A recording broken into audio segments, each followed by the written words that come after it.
Bienvenue sur cette vidéo où nous allons voir comment gérer un client compliqué, puisque vous pouvez avoir quelques situations où c'est assez stressant ou intimidant et on ne sait pas comment réagir ni quelles sont les solutions qui s'offrent à nous quand on est livreur Uber Eats.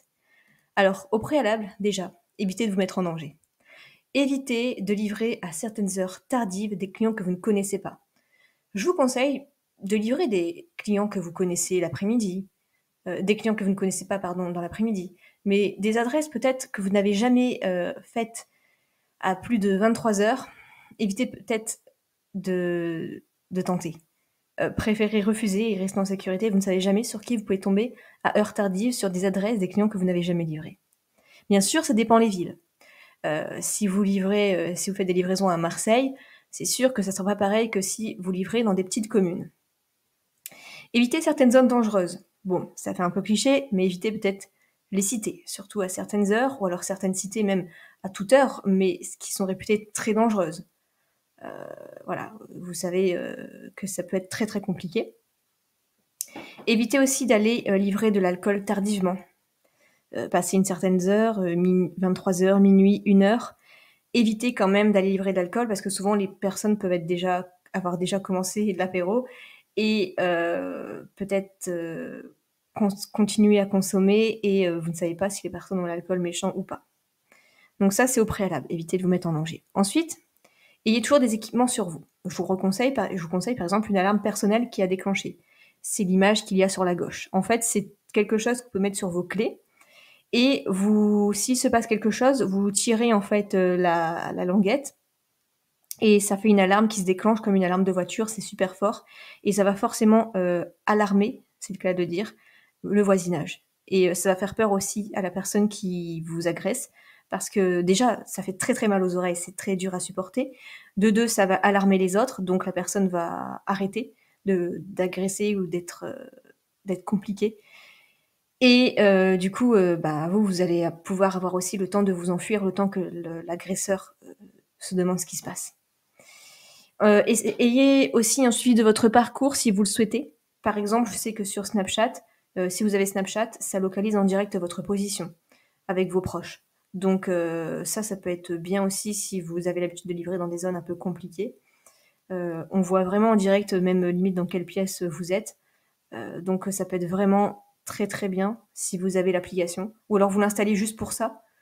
Et par exemple, il y a juste votre compagne, il y a juste votre famille qui visualise en direct où est-ce que vous faites la livraison. Comme ça peut être pas mal aussi. Toujours votre portable aussi chargé pour appeler la gendarmerie si besoin. Donc voilà, si vous n'avez plus de batterie et que vous devez absolument appeler les urgences, c'est compliqué. Il y a aussi, vous inquiétez pas, il y a aussi, si jamais en fait vous ne bougez plus pendant longtemps, l'application va vous envoyer automatiquement un message pour savoir si tout va bien, plus un contact d'urgence de votre choix que vous pouvez paramétrer dans l'application. Donc je vous invite à regarder ça.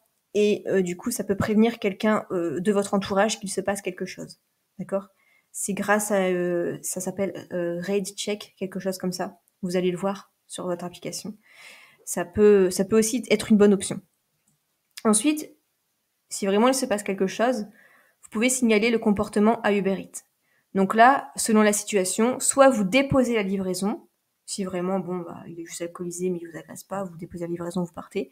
Ou alors si vraiment il commence à être agressif et que vous devez vite partir, vous la gardez et vous mettez en sécurité en vous éloignant ou en vous mettant dans votre voiture. Et vous expliquez la situation sur l'application Uber Eats dans Aide. Donc là, c'est la capture d'écran à gauche. Donc selon ce qui se passe, c'est soit dans livraison d'articles, soit dans sécurité. Vous regardez un petit peu et vous aurez du coup l'hypothèse du client qui est compliqué, qui est violent ou qui est particulièrement impoli ou agressif. Donc là, en plus, vous serez remboursé et le client sera remboursé.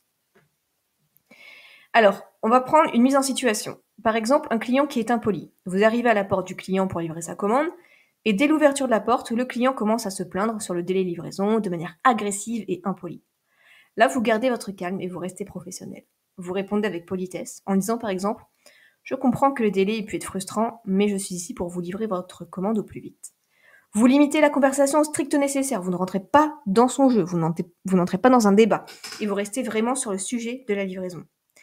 Et un petit conseil supplémentaire, si le client continue à être impoli ou s'il commence à insulter, vous pouvez décider donc de signaler cet incident via l'application Uber Eats après la livraison, parce que peut-être qu'il ne mérite pas d'avoir sa commande finalement en étant comme ça, en étant aussi agressif. Deuxième mise en situation, un client qui est violent ou agressif. Donc là, vous arrivez à l'adresse de livraison et le client commence à montrer des signes de violence, en criant, en lançant même des objets et en s'approchant même de manière menaçante, en vous regardant un peu de travers. Donc là, vous regardez autour de vous pour voir s'il y a des issues de secours, s'il y a d'autres personnes à proximité qui peuvent voir la situation, ou un endroit en sécurité où vous pourriez aller. Ensuite, vous ne répondez pas à la violence par la violence, bien évidemment. Vous gardez une distance sécuritaire et vous parlez calmement en disant quelque chose comme « Je suis là seulement pour livrer la commande. Je vous la laisse ici pour vous. » Et si la situation elle semble hors de contrôle ou dangereuse, vous quittez immédiatement les lieux et vous appelez les autorités locales ou le support Uber Eats pour signaler l'incident. Là, si un client est sous influence de l'alcool, vous arrivez à l'adresse et le client, il est alcoolisé. Le client, il a du mal à rester debout, il parle de manière incohérente, il insiste pour discuter avec vous, pour vous tenir la main, enfin c'est super gênant. Donc là, vous lui dites par exemple « Je vais laisser votre commande ici pour que vous puissiez la récupérer en toute sécurité ». Vous évitez tout contact physique, vous refusez poliment tout contact en disant « Je dois continuer mes livraisons, merci de votre compréhension ». Et si le client devient trop insistant ou agité, vous quittez les lieux et signalez l'incident Uber Eats, expliquant la situation pour éviter tout malentendu. Donc voilà, si vous avez d'autres conseils ou d'autres questions, n'hésitez pas à la poser en commentaire. Vous retrouvez dans la description un lien si vous n'êtes pas encore inscrit en tant que livreur Uber Eats pour avoir votre numéro de SIRET pour être auto-entrepreneur. Comme ça, c'est un site qui fait tout pour vous, avec même un code promo pour vraiment payer vraiment pas cher. Donc je vous laisse regarder tout ça et on se retrouve dans une prochaine vidéo.